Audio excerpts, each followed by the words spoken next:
please do feel free to join and show your video and audio. Have a pen and paper handy. I'm going to be presenting a little bit, but there's hopefully going to be a bit of chance for you to sort of join in, or certainly put some things in the chat as well. And hopefully there'll be time for questions at the end. So yeah, I think people are still joining. I'm going to sort of fire away and start. But actually how I want us to start is just to kind of settle ourselves here in the present, because I think everyone's been at different sessions and doing different things today. So let's just come here now and just take some nice deep breaths. If you need to stretch yourself out a little bit, just give yourself a nice big stretch, whatever it takes. Shake your hands around a little bit, just to kind of move the body. You might have been sitting a while where you are. And what I'd really like as well is to kind of find out a little bit about sort of who's here with us today. But before I do that, what I'd really like us to do is just take some breaths together to kind of arrive, so to speak. You may want to close your eyes, because that's always just a kind of nice way to go inward. And just to take some nice deep breaths, you might want to put one hand on your heart, one on your belly, so it's like an invitation to go into the body. And just breathe there, some nice deep breaths from the belly and up to the lungs and back down again. So just some nice deep breaths just to arrive.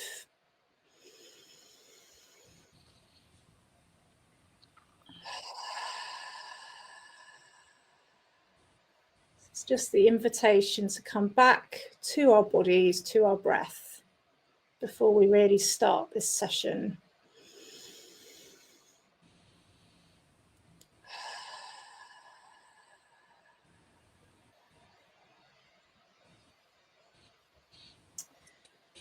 And just kind of in that place of centeredness, I'd love to hear, I guess, who you are, where you are, but I'd also invite you to say how you're feeling. What's kind of alive in you right now in this moment. Just seeing Marianne, I can't actually share my screen.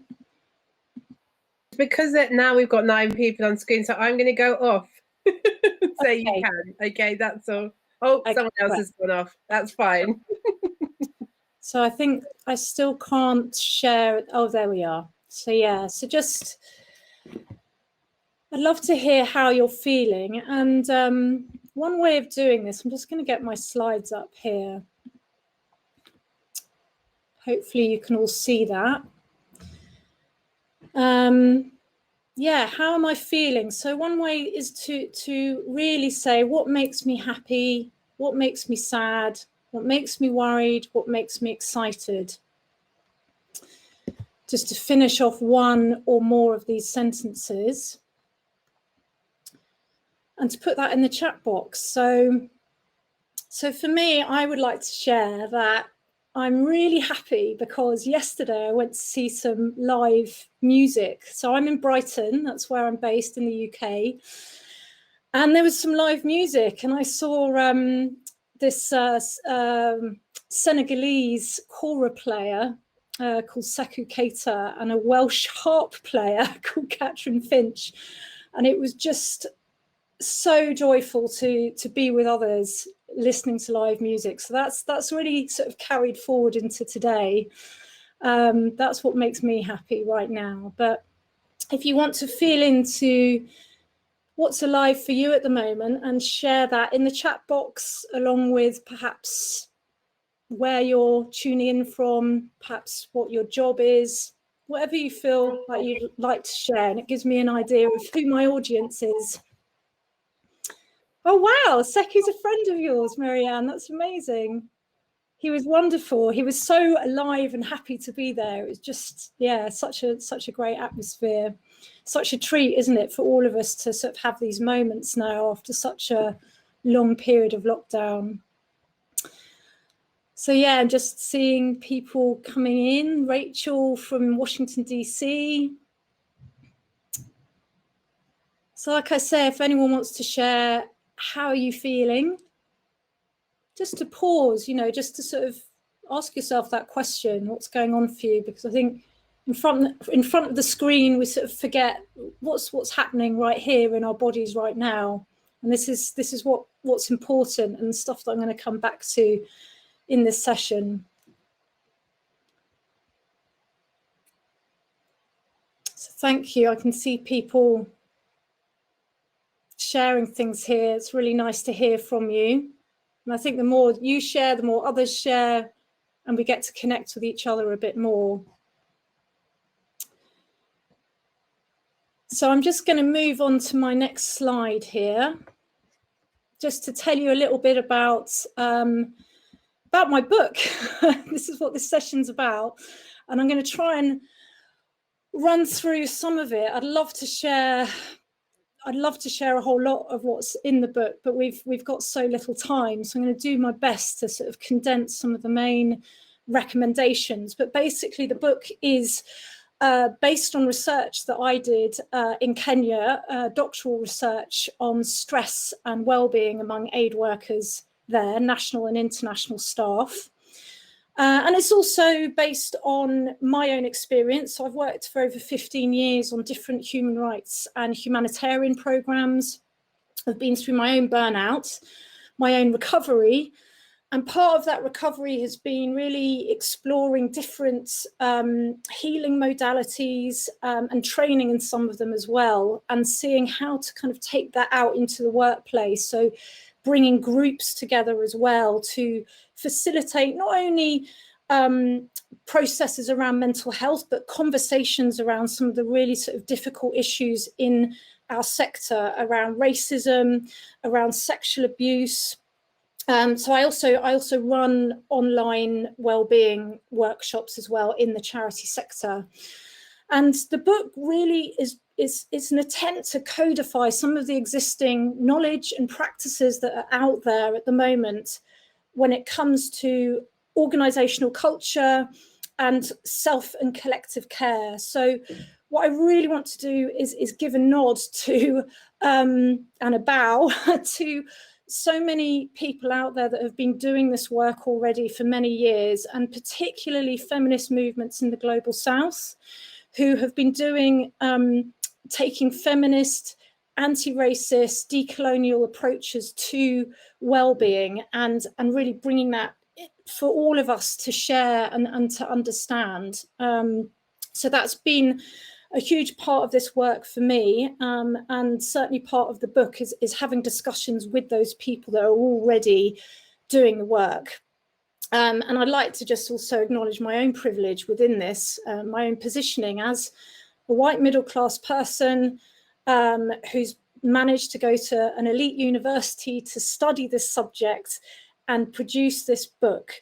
So just to acknowledge my positioning within that, but also to say it's very much my hope that the book can be used by everyone and is applicable to everyone by taking an inclusive approach to well-being and really kind of looking at these power structures that continue in our sector and that contribute to stress and burnout as well. So the book contains 6 guideposts for assessing your organisational culture, and I'm going to go through those as unfortunately quite quickly, so I won't be able to touch on them in great detail. But it also includes, the book also includes embodiment exercises that kind of get us into that space to have these difficult conversations around these power dynamics and around organisational culture and the inner and the collective work that's necessary to really shift that organisational culture. So when I talk about embodiment, I'm just going to go on to the next slide.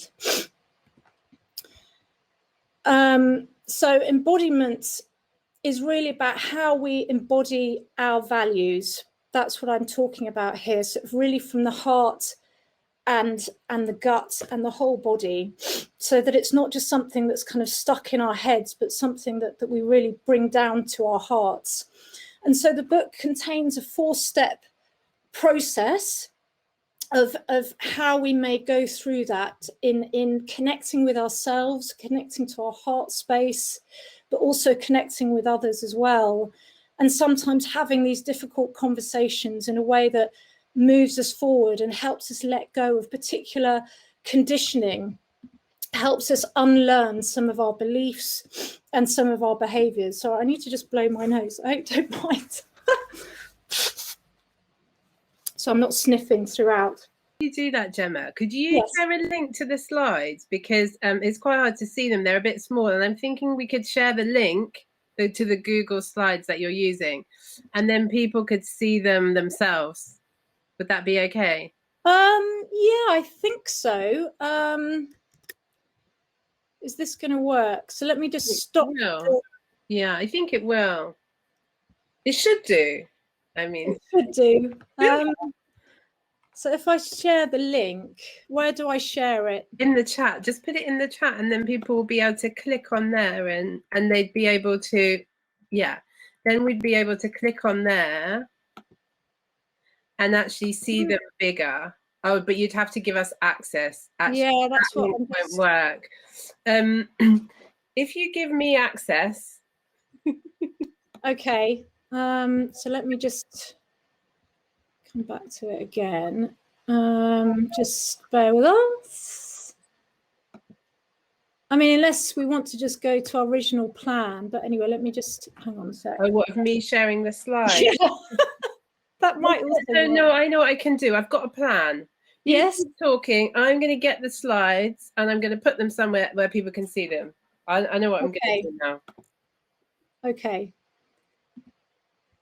So yeah, we have to just work with this tech, don't we? I'm saying you can enlarge the screen yourself. Oh, okay. I didn't know that. Bring it back again. So you can pinch. So I think it sounds like you can do it if you like. Oops. Expand your screen somehow. Let me try. I didn't know that. Let's just try again. Oh, that is a great tip.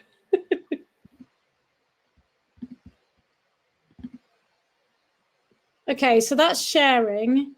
And if I enlarge my screen, I'm not quite sure how I do that.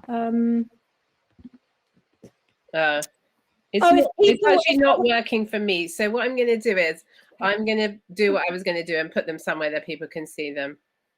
Give me 1 minute. Do carry on. I'll keep going. Yeah. So where were we? Let me just get on to the next slide again, because that's where we were, wasn't it? Yeah, so this is a 4-step process, like I say, and I think really what I want to just sort of go back to is actually something that Jessica Horn said in the opening session, that this is heart work, what we're doing, and we're often in a very emotional workspace, and yet we can forget that. We come in with a sort of professional mask on, and we leave our emotions at the gates.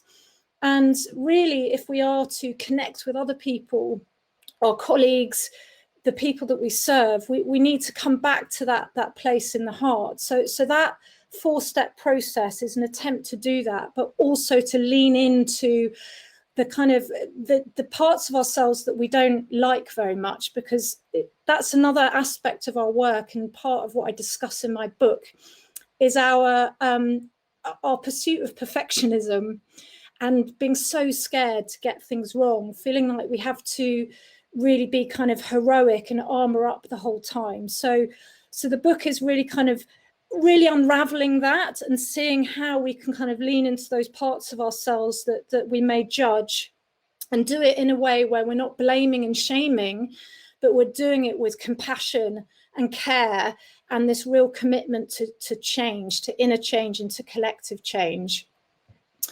So I'm not going to go through that process, but what I would like is just to sort of pause to look at one aspect of it, which is exploring your relationship to power. So this is the next slide. I'm not sure how it's going to look on your screen. I was going to go bit by bit on this, but what I'm drawing on here is the work again of others that have done this. It's looking at systems of power that show up in our workplace. And this is the work of Just Associates and Lisa Venner-Klassen. I know Hope Chigudu, I think she's with us today, and I know this is also work in organisations with a soul as well, is really recognising systems of power and how they show up sort of individually for us and collectively as well. So this, I feel, is so essential to understanding well-being and really working on well-being in our sector is to explore these power dynamics. So I'm going to kind of go through them quickly, just to see kind of how they show up for you in your workplace. And I'd invite you to sort of reflect on that as we go along. So first of all, there is visible power, the overt and obvious ways that individuals use their power according to their particular position or where they work. So, I mean, an obvious one might be the power held by law enforcement agencies, for instance, but also it's the power of leaders and it's the power of managers, and certainly within our own organisations, how those managers and leaders use their power. And then secondly, hidden power. And this is the ways in which systems or processes within an organisation can discriminate against an individual. So this might be, for instance, your recruitment processes. And so often recruitment processes can favour the expertise and the experiences of people with privilege, white people from the global north. And certainly, you know, my career trajectory, I can reflect on that and see that there are a lot more opportunities for growth and for career development for me because of my positioning. And so that's one way of looking at it, but also it's considering, for instance, the technology you have in your organisation, who can access that technology. Certainly differences, again, according to sort of internet bandwidth in countries in the global north compared with countries in the global south, but also things like people who are neurodiverse and how easy it is for them to use particular technologies that we take for granted in our organisations. And then we also have invisible power, which I know we've really been touching on throughout this conference, the organisational culture, beliefs, values and attitudes, which might result in discrimination of an individual. And this might show up in who appears, who is invited to meetings, who has the loudest voice in meetings, and whose voice we hear less of, and whose ideas we're not listening to. So that's really where invisible power resides. So I'd really invite you here to consider kind of how this shows up for you in your work context. And when we do this sort of reflection, I'd really encourage you to sort of bring it back to yourself rather than kind of what's going on out there outside of you, but sort of where you position yourself within that. Do you feel you are a person with power in a situation, or have you also felt powerless in a situation? And also to consider how you yourself could be a barrier to changing these power dynamics.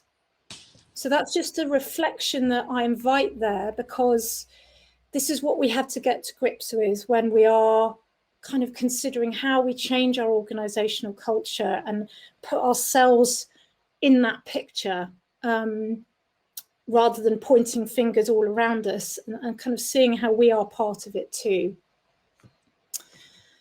So I'm going to move on to the next slide. I'm going to talk about the guideposts now. Guideposts for assessing your organisational culture. And like I say, I wish I could go into a lot more detail, but we haven't got much time. So what I'm going to do is basically introduce the guideposts to you with some of the sorts of questions I pose. So the idea of the guideposts, it's a sort of way of benchmarking some of the things to look out for in order to really assess how you're doing when it comes to culture change. Some of the questions you need to be asking yourself. I'm not including all the questions here because of limited time, but it will just give you an idea of some of the things to reflect upon. And I'd invite people to buy the book. I'm just going to plug my book. It's not out till September, but you can pre-order it now on the Routledge website. It goes into much more detail about these guideposts. So, but anyway, here we are. Let's just go on to the next slide. I'm hoping people can access this okay and that you're following things all right. But we'll hopefully have time for some questions and answers and things at the end. So these guideposts, as I say, they are benchmarks, and they're drawn from the work of others as well, and discussions I've had with different practitioners and experts in the sector. And the idea is to really look at sort of the processes and systems that restrict people and sort of cut off opportunities for people, but also the systems in place that make people feel well and make people feel safe, and kind of really looking at, you know, all sorts of dynamics within your organisation and how that feeds into making people feel safe and well. So I'm going to introduce the first guidepost. So this is to review your recruitment and talent management processes. So just like to say, you know, some of these guideposts may seem more relevant to managers than to staff, but I think some of them are also relevant for everyone to just reflect upon within their organisational context. So cultivating a genuinely inclusive environment for staff really starts at recruitment stage, and it goes all the way through in terms of kind of what opportunities exist for staff to develop, to grow, to feel part of the organisation and to feel appreciated. And a commitment to equity in organisations must also include a commitment to actively shifting the expertise to the power of expertise and decision making to people in the global south. And this really includes going into sort of the local areas that organisations work in and seeing how capacity can be built at that local level in different areas, so that the aid workers there, aspiring aid workers, have equal opportunity to really share their experience and their expertise. So this really leads us to a couple of questions that are in this particular guidepost. So one of them is, what emphasis is given to education, overseas experience, or lived experience in recruitment processes? And this is really acknowledging that so often it is the education in an elite university, overseas experience in terms of your ability to cross borders with ease, that are favoured in recruitment processes, and less questions are, or less interest is taken in lived experience and how the lived experience of someone may actually be such an important component of why they're doing the work they're doing and what they can contribute as well. And this is really also to consider kind of the donor's influence in recruitment processes, and how much sort of it's led by their requirements of who should be hired as a senior manager in a particular area, for instance. And so the question here is really how much you within your organisation are willing to sort of challenge that and have a dialogue with donors about those requirements. And we're going to sort of return to that later on about sort of how you encourage that kind of dialogue. But another question here to ask is, what staff training and capacity building exists in your organisation, and to what extent do they support shifting power to people from the global south? And this is really the problem here, is that there's often this assumption that there's no local capacity to hire locally. But this again goes back to that first question, that it's to do with the structuring of recruitment. You know, what expertise are favoured? What is it that recruiters are actually looking for? And is there another way of valuing the expertise and experiences of aid workers based in different locations in the Global South, because otherwise they're set up to fail right from the start. So it's opening that up right from the beginning, and then also seeing how you can build that capacity, particularly at the moment in light of the pandemic and this greater dependence on local staff as well. So I'm going to move on to the next guidepost. And this is to evaluate your protection and staff compensation system. And I'd actually first of all like to really highlight the work of Project FAIR, which is based in the University of Edinburgh.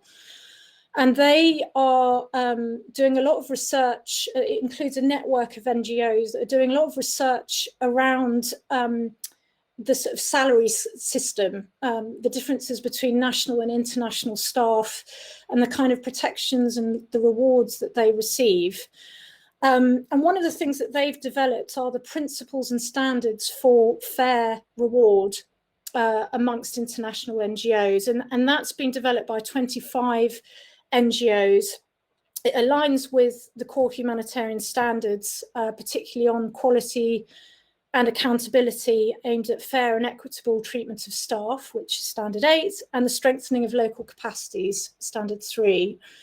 So if you haven't heard of that work, I would point you in the direction, because I think that's a really helpful way of looking at how you level the playing field between how national and international staff are treated. And again, as there has been greater dependence on local staff in the wake of COVID-19, this is essential work right now. I mean, it should have been happening years ago, but it's absolutely essential now. So here are just a couple of questions to consider on this as well.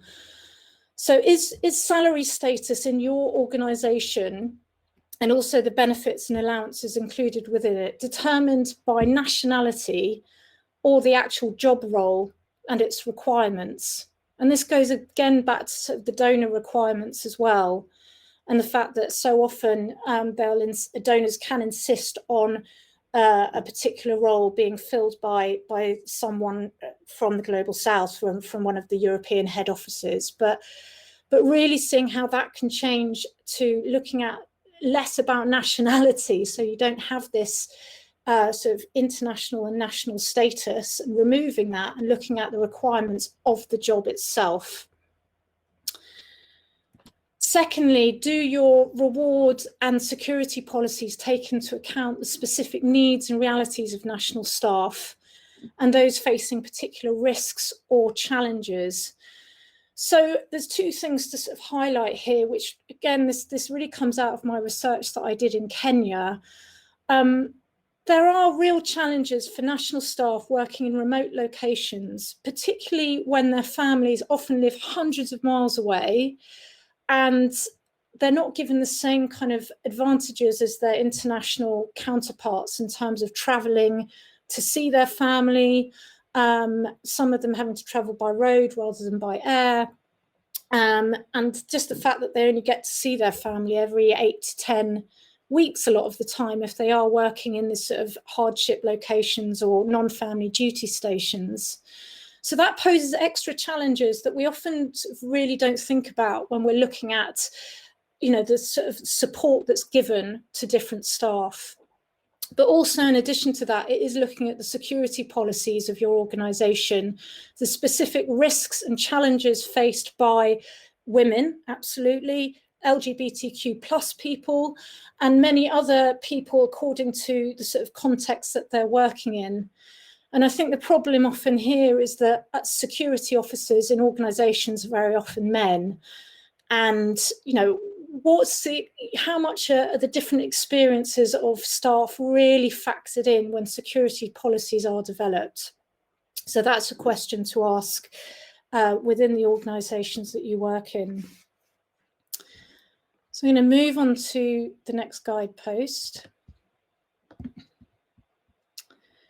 And this is to rethink leadership in a hierarchy. So as I've already sort of touched upon, I take a feminist approach to leadership in my book. And this is really an approach that creates an enabling environment where everyone is capable of becoming a leader, no matter their background, no matter their class, their education, their ethnicity, sexual orientation. And it's an approach that also has the potential to break through traditional notions of leadership that can often be quite macho, and again within our sector, quite kind of heroic. Not showing your emotions, pushing on through, and feeling that that's always the priority, is to sort of get things done and not to feel into the emotional space a little bit more. And really, a feminist approach to leadership advocates that we challenge unequal power structures and that we're committed to inner and collective change. And I'd also like to just touch actually on, I think, something that Lena Beery said in the opening session about there's something really powerful about bringing vulnerability into leadership, because when leaders can bring in that vulnerability and admit to mistakes or admit to things they don't know or things they're struggling with, invites other people to do the same as well. And you generate much wider kind of feedback process within your organization. So here's a question for that. What are the decision-making spaces in your organization? And this is really to ask, do people, for instance, from marginalized groups have the opportunity to participate in those spaces? But also, do junior staff have the opportunity to contribute as well in spaces that are traditionally perhaps left to senior staff? Maybe there's a lot more creativity and a lot more potential for change that can occur when we think out of the box in terms of who's at the decision-making table, and inviting in those that are younger, have lots of motivation and energy to bring, and seeing just how things could be perhaps done differently. So another question here to ask is, are there regular feedback processes on how leaders are doing? So this is really trying to create this sort of non-hierarchical feedback process within the organization, so that leaders are also asking, how am I doing? Or what leadership do you need? And opening up that conversation. But it is also about how welcome is a conversation around change or challenging particular policies and processes. And I think this is really important when we consider the issues around sexual abuse within the sector. We know that there's been a lot of bullying of whistleblowers and a lot of silencing. So how to create that environment where people can challenge policies and structures and feel that they're actually being heard, and not feel that they're being judged, or that they're going to that it's going to risk their own jobs by doing so.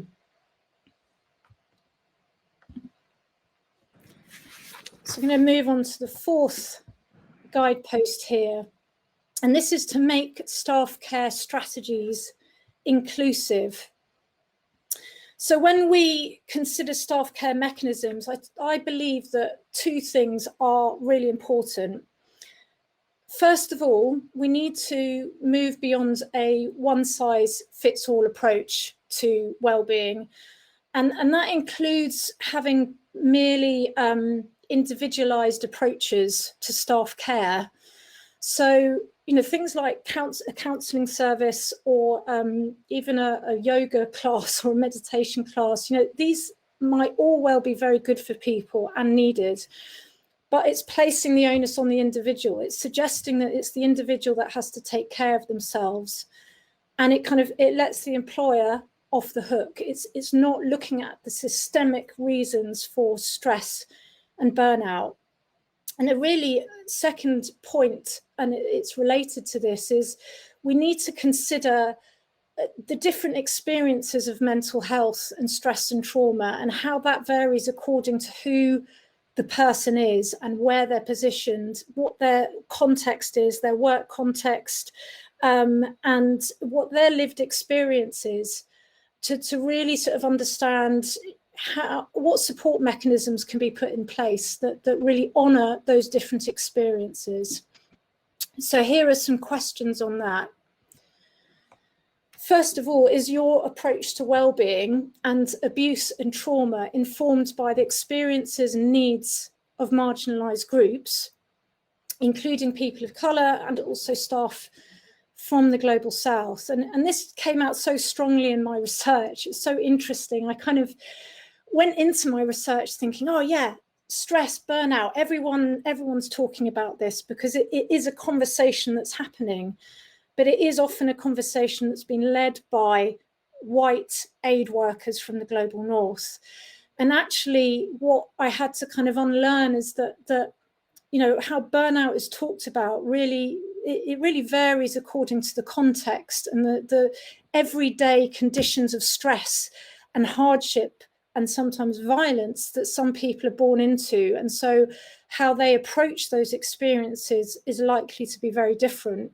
And it's not to say that they don't suffer from trauma also, but it's to really kind of honour those different experiences and see kind of how we can construct a more holistic and comprehensive understanding of well-being. And secondly here, do the well-being practices, images and resources you share with staff and colleagues promote diversity and inclusivity? So one way to look at this is looking at, for instance, if you have a yoga or a mindfulness class, who is that led by? And what's the rationale for having that sort of class? Is there a way of perhaps being, again, more creative with the kind of well-being approaches that we use and really listening to staff from the Global South? What works for them? What helps them in the workplace? And how to perhaps bring those into the workplace as well. But also with having something like a counselling service in place, really acknowledging the need for diversity and inclusivity even within that kind of system in terms of who the counsellors are and how comfortable staff are likely to feel talking to them. So if it's just white Europeans that are giving the counselling, this may not feel comfortable for a lot of staff. So it's really sort of trying to explore that a little bit more as well. So I'm going to move on now to the fifth guidepost, embracing wholeness and vulnerability. And this is really acknowledging that in order to bring well-being into the workplace, we have to find ways of removing our professional masks and being more human with each other. And this isn't just about talking about our emotions. So that's obviously one really important aspect of it, but it's also about how we can come into the workplace and bring in every part of ourselves so that those things that are important to us are acknowledged. And this is what I've also found in my research and in my own experience working in the sector is, you know, there's very little discussion or respect for family life, for people's religious faith. And when people aren't sort of allowed to bring this stuff in and talk about what's important to them, they're not really being their whole selves in the workplace. And so they're not going to feel that sense of belonging, and they're not necessarily going to feel safe either, safe to really show up fully at work. And so this is also an issue of psychological safety. And psychological safety, which is sort of a term developed by different researchers in the 1990s, but it's the feeling, it's feeling able to show up and employ oneself without fear or fear of negative consequences or punishment or judgment. And certainly within the workplace, it's being able to come in and be yourself without fear of recrimination or dismissal or silencing. So just some questions here on this. So how do you share ideas, beliefs and experiences within your organisation? And are there dedicated spaces for this? And how do leadership participate and respond. So this, again, it's really about sort of, are we able to share mistakes that we've made and explore that in the spirit of actually learning and growing and moving out of that experience together. And also, do you take time to celebrate what's working for you as well? Celebrate things that have gone really well as reflecting on the things that have gone wrong. So really allowing space for that and discussion around that. And secondly, what practices, processes, and spaces are available to support the soul, spirit, and body, as well as the mind in the workplace? And this might include spaces for prayer, spaces for joint reflection, spaces for celebration, but also space for honest check-ins about how people are doing. I'm going to come back to kind of what exactly those can look like with some very quick tips on how you can bring that into the workplace through different sort of practices and rituals. So I'll come back to that shortly. But I'm just going to move on to the last guidepost. Integrate staff wellbeing into programs and fundraising. And this is really about moving beyond the idea that wellbeing is simply an add-on, and how you can integrate it into your culture to recognize that without doing so, there will be this huge impact on staff health, and also a huge impact on program delivery if wellbeing is not taken seriously and integrated into the working day. And of course, this is again about how you negotiate with your donors around this issue.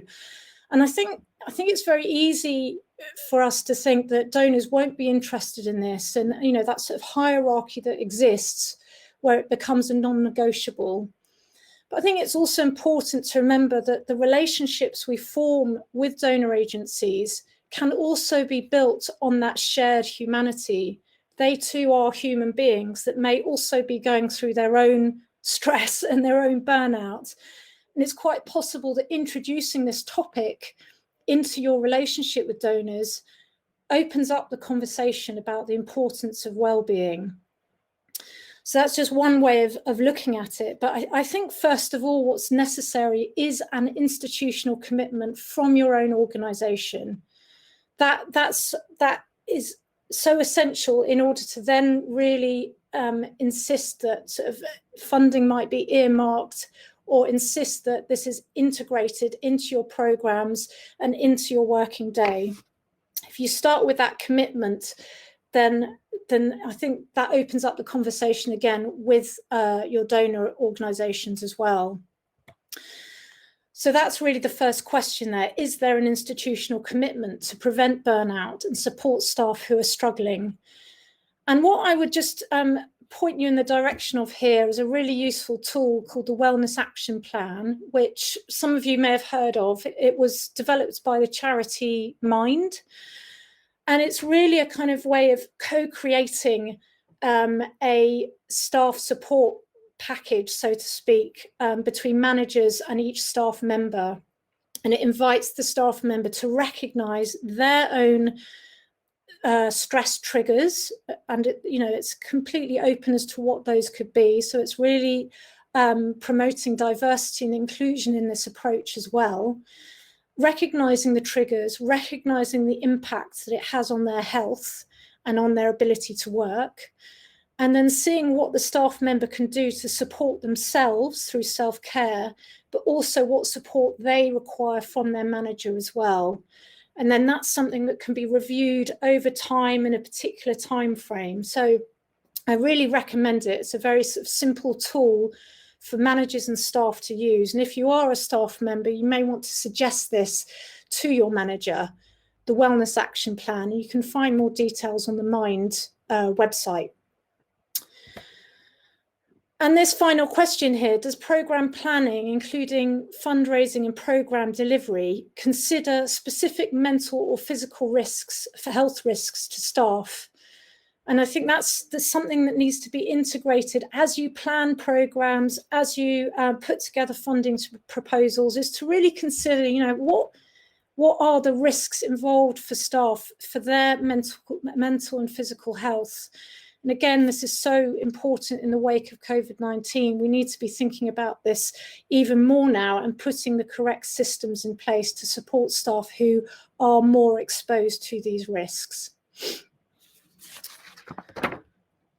Okay, so just going to finish off here and hopefully have some time for questions at the end.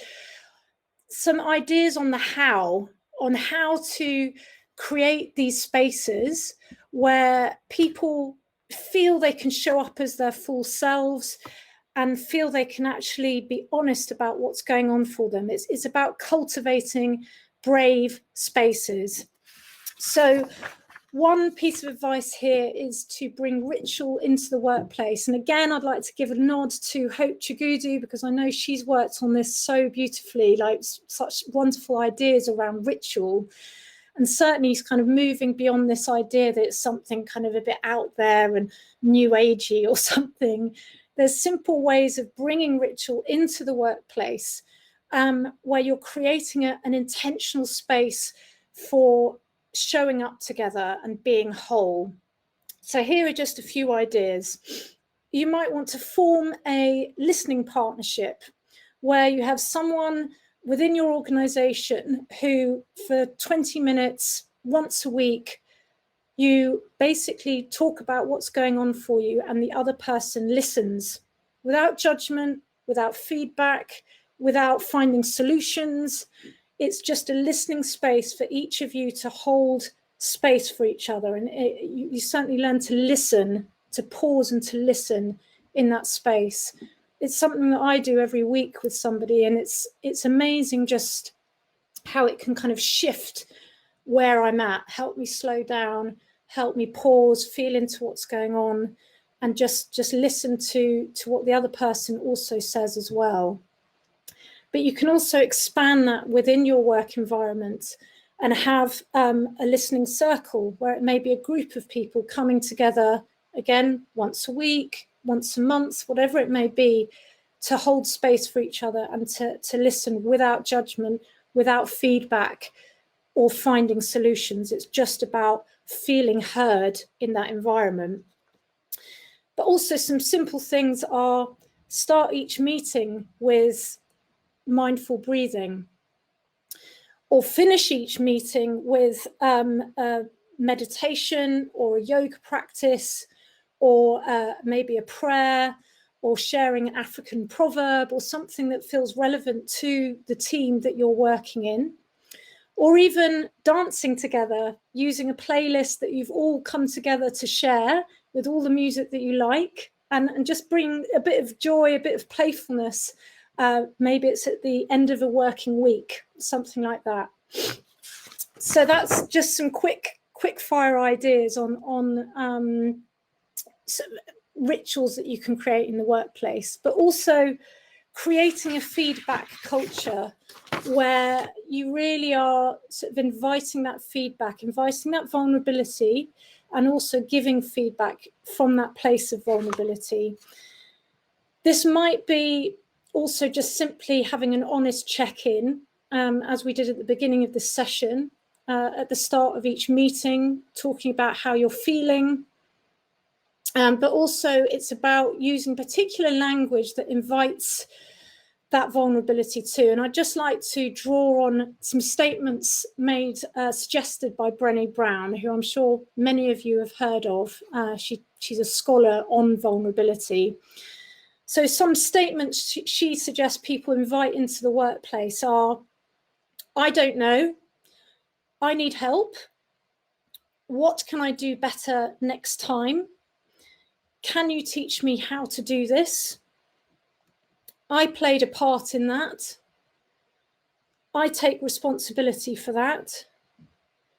And also, I'm here for you.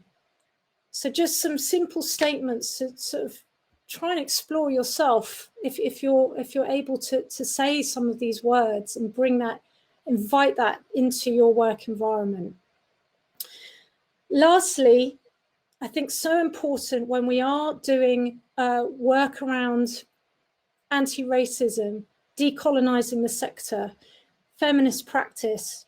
We need to find our support section. And this is really about finding our own allies, people who can listen to us, be there for us, hear what we have to say, challenge us at times as well.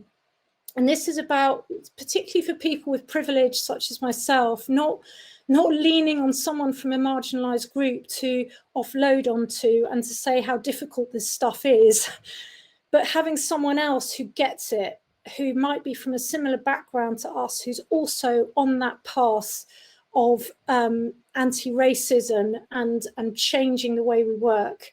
So who can hold space for us and really listen, where we can feel supported and perhaps be challenged on some of our patterns of behaviour as well. So you might want to take a moment to reflect on who that person might be for you and who you would like to turn to in future. So I'm going to kind of finish there, although I am going to share one more slide, which is really for you just to reflect on what commitments you would like to make. What is it that you feel you can do individually yourself today? This might be having a courageous conversation with someone in your workplace about an issue that's a difficult issue to address. It might be creating a listening space with someone or a listening partnership. Or it might be looking at a particular policy that you want to review and change and challenge and seeing how you might do that. So just seeing what you could take away with you today that you can commit to yourself. And please do feel free to share that in the chat box, because I think the more that we can share those commitments, the more that others feel inspired as well. I'm going to stop there. And if there are particular questions, I don't know if I should hand over to Marianne, who's probably been looking more at the comments than I have. If there's anything that I need to answer to that's come up. I don't know, Marianne, if you have any suggestions or... I was eating cashew nuts, but I'm here. There are a couple of questions in the Q&A. Yeah. So let's just see where we go with them for a minute, maybe. So the first one is, are some of the humanitarian principles a source of discouraging organizations from bringing religion and rituals into the workspace? Wow, that's a great question. Yeah, I mean, I think that is you're actually there speaking to this broader issue within the humanitarian sector of impartiality, of sort of not letting your full self into the work that you do. And I think there is something that needs to be challenged there. It's become a very professionalized space where conversations about, certainly about our emotional landscape, but also about religion, don't really come into it, and it's not often welcomed. And I think that there's a problem there because, you know, so many aid workers are religious and they follow a religious faith, and it's a coping mechanism for them and a motivating factor as well. It's something that actually supports them in the work that they do. And so I think kind of ignoring that is problematic. So yeah, there's I'm trying to think of the work of Alistair Ager and Joey Ager have done some really interesting work around this on the humanitarian principles and how to kind of acknowledge non-secular approaches basically to humanitarianism. So I recommend sort of looking up their work to explore that a little bit further. There was another question here, isn't there? So did you also have experience in how local NGOs could be enabled to create mechanisms that support building up a pension fund for staff? Right. Well, so my research was less about local NGOs. It was more about international NGOs working in different contexts, obviously with local staff from those NGOs. But so I guess my interest was kind of whether local staff within international NGOs were receiving the same sorts of support as their international counterparts. And most of the time they weren't.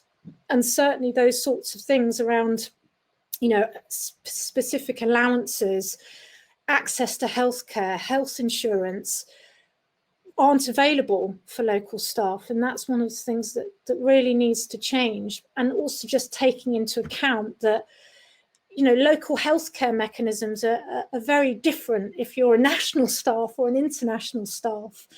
And yet so often it's national staff that are exposed to greater traumatic incidents on a daily basis. So I think employers need to sort of consider those realities and what kind of support their staff need by asking their staff those questions as well.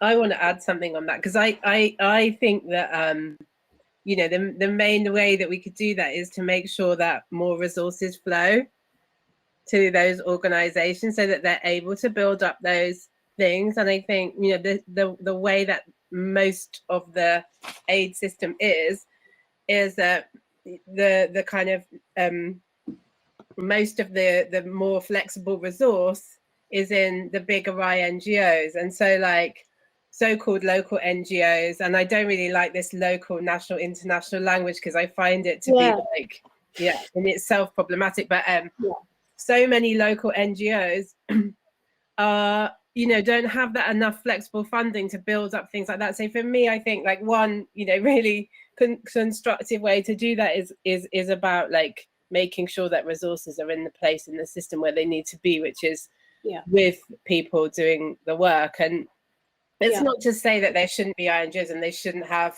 the pension funds, but we should expect organizations that we partner with and fund to need much more flexible resources so that they can have those things too and support their own staff.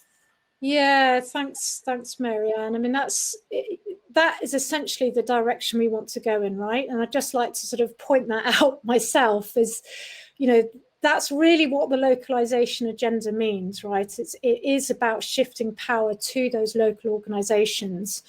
And I fully support that. You know, I feel essentially a lot of us are sort of doing ourselves out of the jobs that we're in, and we have to kind of accept that and perhaps see what other areas we can work in to support people in the global south.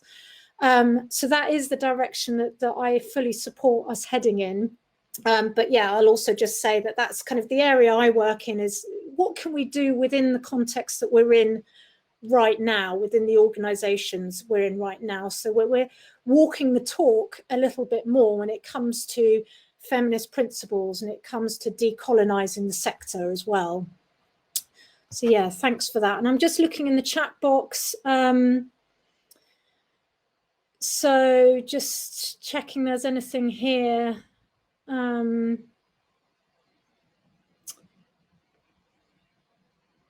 If there's any points, any other questions that people do want to ask, please feel free. I think there's another. Oh, right, to write down the resources. Yeah, so let me just do that if I can. So, yeah, sort of non-secular approaches to humanitarianism. Basically, if you look up the work of Alistair Ager and Joey Ager, they've done a lot of work around this. So Joe's asking, there was a question from Tori, sorry I missed that. Would it be curious to know how sees virtual working impacting on the ability to create a culture of well-being and inclusivity? Thanks. Yeah, I mean, I think that's the issue, isn't it, at the moment, is how do we create that space right now? And I think, you know, there are absolutely challenges to that. I think part of it is changing the culture of like one meeting after another back to back on Zoom. Like we have to take care when it comes to that.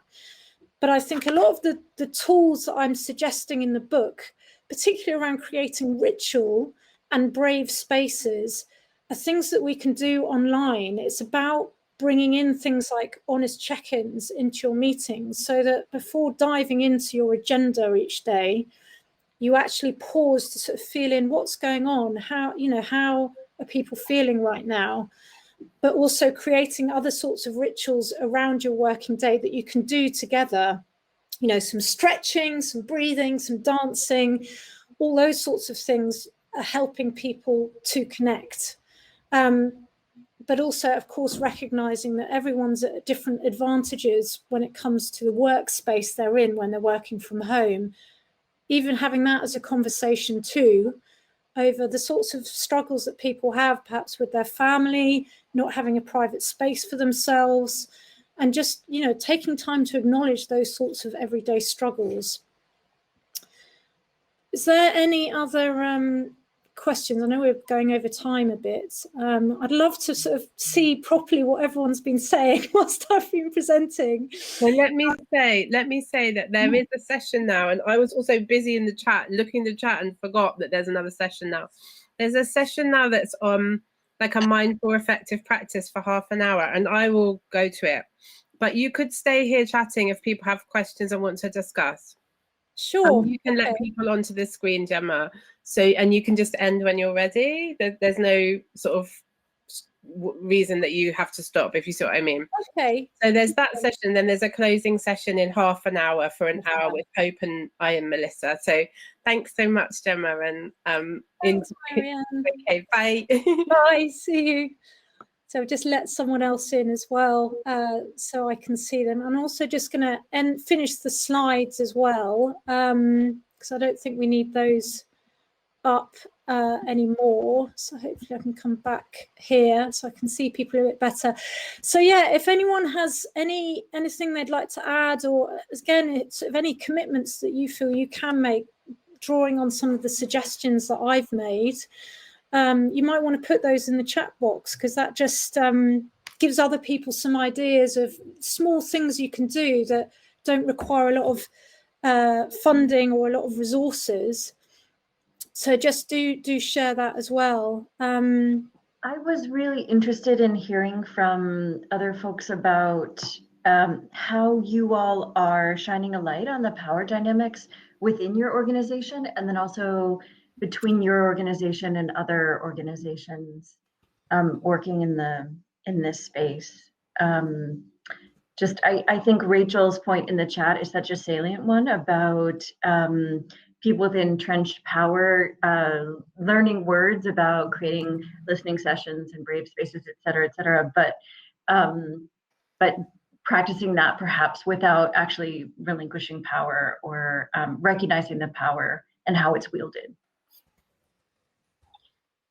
Can I come in for a minute? I just we just had a session on this, looking at power and explored some questions. And this was a bigger session, I think, a couple of weeks ago, right, in the HBNW.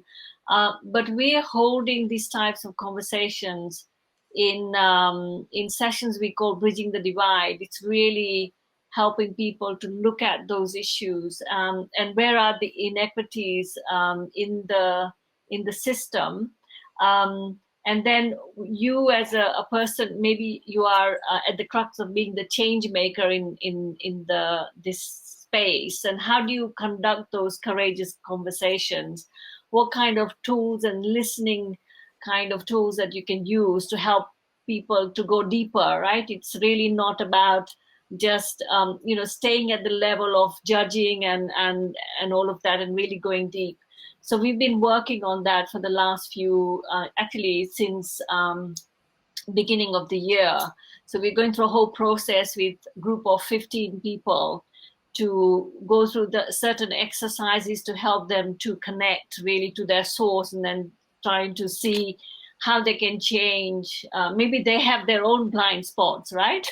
If they're trying to be the change maker as well. So we're going through that whole process. So I wanted to share that with you. But I also want to come back to, and I saw some comments around, this North and South and global and local and all of that. And that's my kind of key thing I work on, is localization. And I wanted to bring in this thing about, yes, we now focusing on local staff and of international organizations and what they can have and all of this. I think we have to be really careful that we don't create another layer at national level, because already, if you look at national partners who INGOs are partnering with, those national staff already get 4 times the salary or 3 times the salary that's normal level from the local level. And that creates itself this dynamic, right? Power dynamic, which is quite dangerous, because we see the whole attitude and behavior. In fact, when I look at it, and I go to many countries, they almost espouse the colonial attitude of the organization. So when we talk about decolonization, we also talk about that. How do you decolonize that whole thing in terms of structure and the power? And really looking at, what you're there for. Because I see many of the national staff of international organizations becoming a gatekeeper to better practices. And I think that we need to put an eye on that. And, I'm not saying that, all local actors are equally in terms of power, because they have their own dynamics. We all have, right? But, the biases, the negative narratives are that local actors are more corrupt, or, local organizations are more corrupted. So there's this whole thing built around that, right? So how can we stop that bias as well? We really need to put some of the things on there. Partly it's around racism as well, and we see that depending on who is at the front there. And racism is not discussed enough. Even here, when I've been putting some stuff in the chat, it's something that it's getting sidelined, ignored. Nobody's answering those questions. We need to have those conversations. If we can't have it here, where else, right? So I want to make sure that we really keep that on the agenda and be brave and be courageous to start talking about it, because it's nothing that just come out of the air. I know I've felt it in the system, and I think I'm quite an empowered person, and I can talk about it, but there's so many who can't. And I think we need to really unblock this thing. And let's make spaces where we have these honest conversations. I'll stop there. Thanks. Sorry, I'm going to go because I'm going to join the other session. But I'd love to hear a little bit from you all who are sitting here, Laila and others who are maybe been dealing with these things.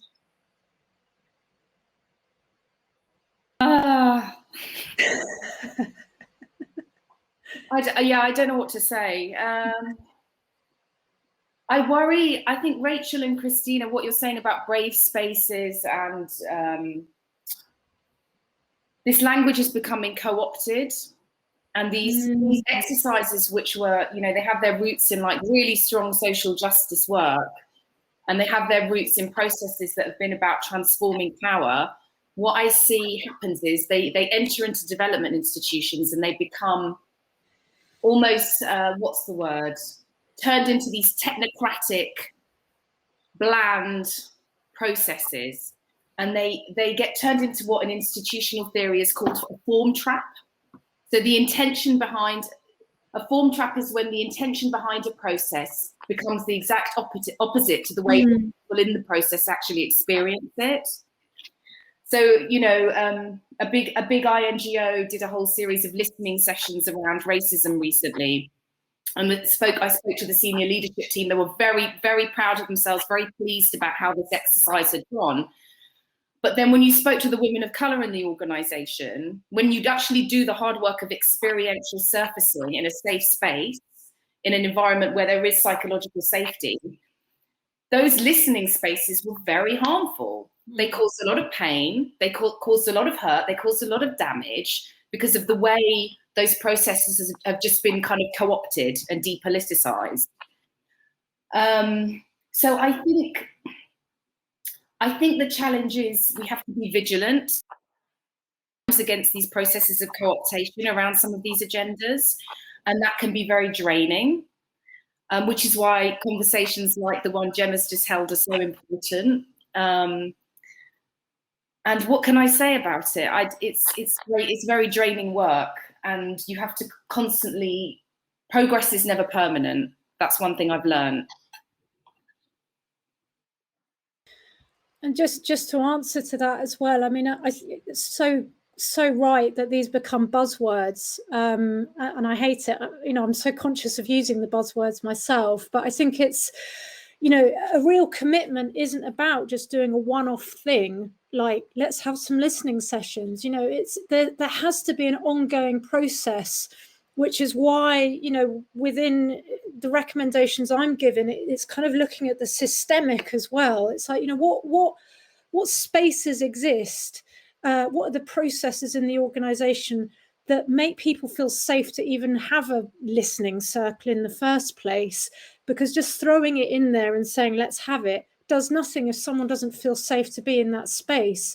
So there's so many different areas that we have to work on. And it is, you know, there is this sort of higher up management commitment in creating those spaces, in taking accountability and showing up with their mistakes as well, and how they may not be getting things right, listening to those challenges. If a person of colour says, actually, you're doing this wrong, and I don't believe in this, I don't have faith in this, that there's a space to listen to that and to see how things could be done differently according to someone from a marginalised group who's making that suggestion. So again, that goes back to the feedback processes. You know, there's just so many different elements about how we move beyond this, like, oh, let's just throw this thing in and it will work, because that is the habit in all of the work that we do, isn't it? Of like, oh, let's do this, and then it goes. And we have to think bigger than that, and we have to also look long term. And it's not an immediate solution, because this stuff takes time. We have to allow time for that.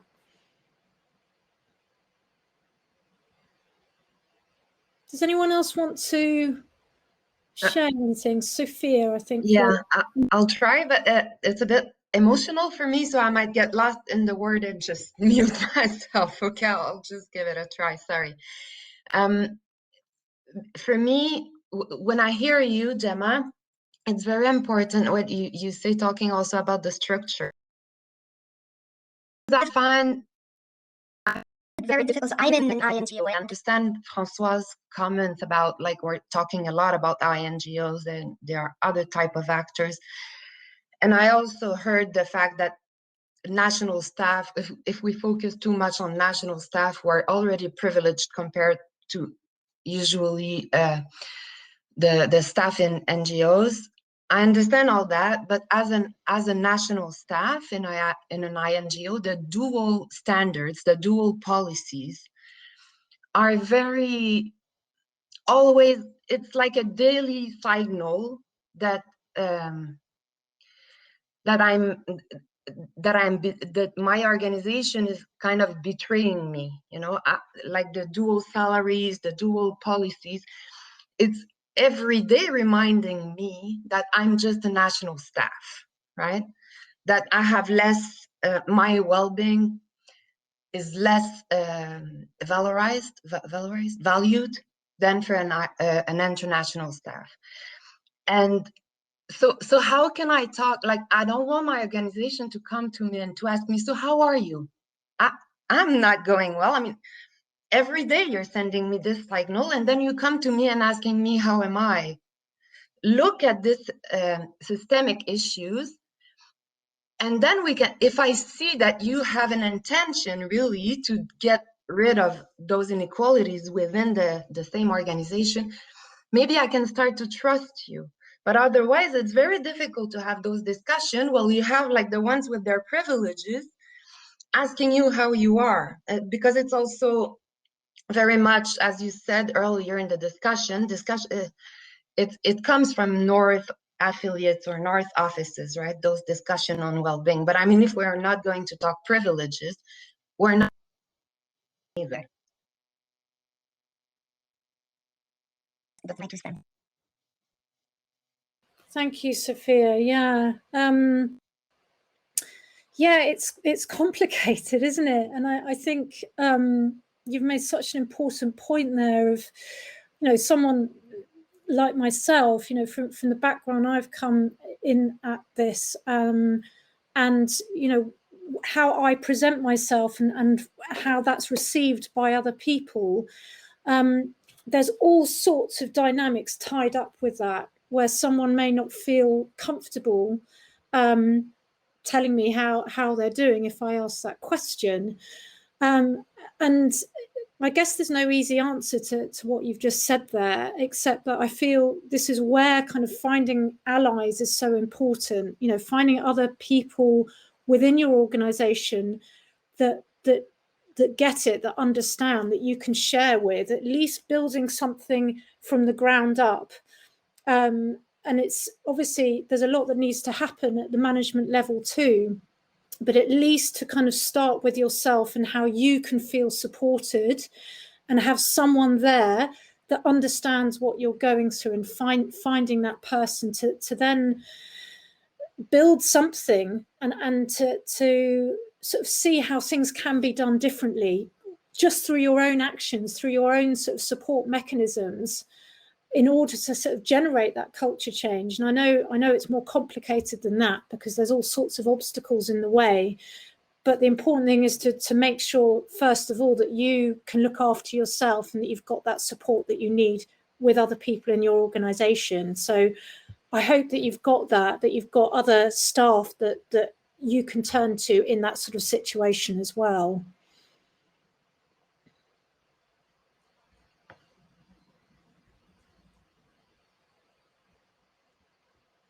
Does anyone else have? I know Francoise joined as well. And is there any other questions from anyone else? I'm just checking on time as well, because there is obviously the next session coming up, the closing session. When's your book out? It's out in September. And it's available for pre-order, so trying to encourage people to, you know, buy it straight away if you want. It's on the Routledge website, and yeah, I would love for this book to be useful for people. You know, the idea was that it's not just a presentation of some research I've done on stress and well-being in the sector, but really looking at where are we at right now and where do we need to go, and looking at the sort of organisational culture, particularly around stress and well-being, and how we can shift that, and use it as a sort of, you know, guidebook on practice, but that also draws on experiences from lots of different people that I interviewed as part of my research. So there's quite a lot of sort of diversity and perspectives there. So yeah, as I say, I hope it's of use to everyone. Is there, oh, Faye's just mentioning a book club. I'll just say to that, actually, one of the things I recommend in the book is to form a book club to read the book, because I think coming together to go through it and actually see what's coming up for you, even having it as a listening circle of sorts, so that you can kind of feel into it, that embodied practice of, you know, there's some difficult stuff in the book, I won't deny that, and people, you might want to do it in a group so you can actually kind of really explore the feelings that arise with some of the accounts from some of the aid workers in the book, but also some of the recommendations and some of the kind of difficult questions that we need to ask ourselves. So yeah, just have that in mind. Have a book club to sort of really share this together. Okay, we should probably come to an end, and yeah, 10 minutes to go before the next session. But thank you for those of you that have stayed on. I really, really appreciate it. It shows that, you know, I'm really glad to see the interest in this, and it's such a pleasure just to share this book with people. It's been such a labour of love, and I've written most of it through lockdown. So that's been an experience in itself, and a real learning experience about kind of what it means to lean into my vulnerability in writing in a period of lockdown and a pandemic. So yeah, it's just been lovely to share with you. Thank you all for sharing too in this space, and for opening up and sharing things that maybe have been quite difficult for you. So I really, really just really respect you for doing that. And yeah, we're going to the closing session. So I hope you've enjoyed this whole time and the time we've had together, and that we enjoy the final session together too. So thank you, everyone, and do keep in touch. Please do get in contact if you want to ask me any questions. Right, I'm going to leave the room in a minute, and I guess you'll all be doing the same. So yeah, thank you, everyone. Thanks a lot. Bye.